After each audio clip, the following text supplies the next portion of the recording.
Mr. Trump says his decision to withdraw from the Paris Climate Accord was based on economics.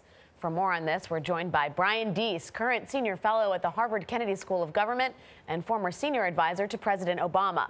Brian played a key role in negotiating the Paris Agreement. He joins us from Portland, Maine. Brian, good morning. Morning. Let's just start first with the practicalities of all of this. While there has been a lot of consternation and controversy surrounding the president's decision, it is inherently a 4-year process to get the U.S. out of the Paris Agreement. What does that mean, and why was it arranged in such a fashion?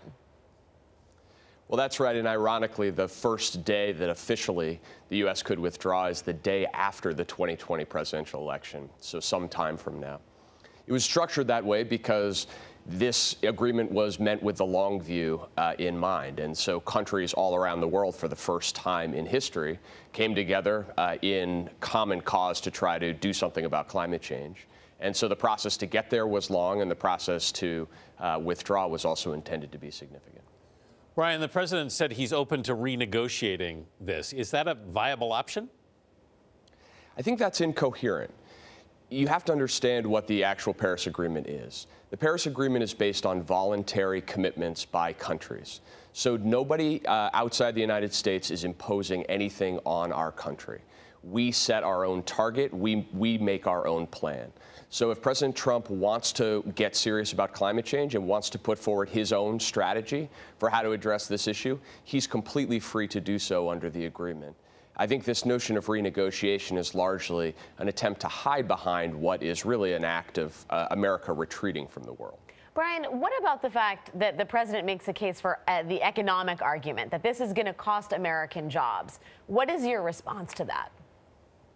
Look, I think this is all about economics. And the truth is, right now, around the world, there is a race for who is going to be the clean energy superpower of the 21st century.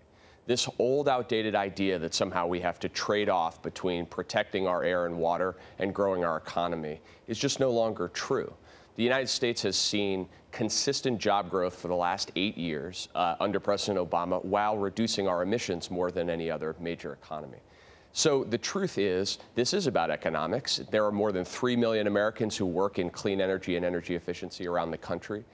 In towns across the country, good construction jobs, saving people money by upgrading the efficiency of their homes.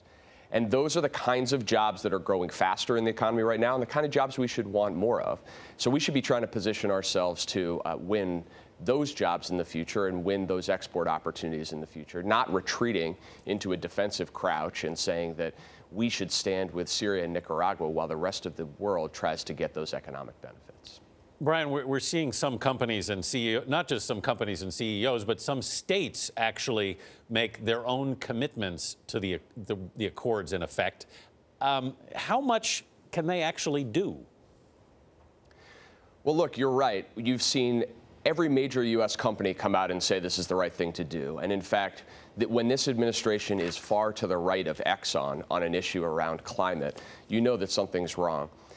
Every American business understands that the future is moving toward cleaner sources of energy. And that's true for governors, Republican governors and Democratic governors, who have those jobs in those industries in their states. It's true for cities, too, that have a lot of the action concretely around how to protect their citizens from the threats of climate change. So I think what you're going to see starting early next week is an increasing volume of voices from governors, from mayors, and from CEOs saying, even if this federal administration is stepping back, we're going to move forward. We're going to continue our plans to reduce emissions. And that will hopefully send a signal to the world that even though this administration isn't with the program, America can still show some leadership on climate change. Brian Deese, thank you very much for being with us this morning. Happy to be here.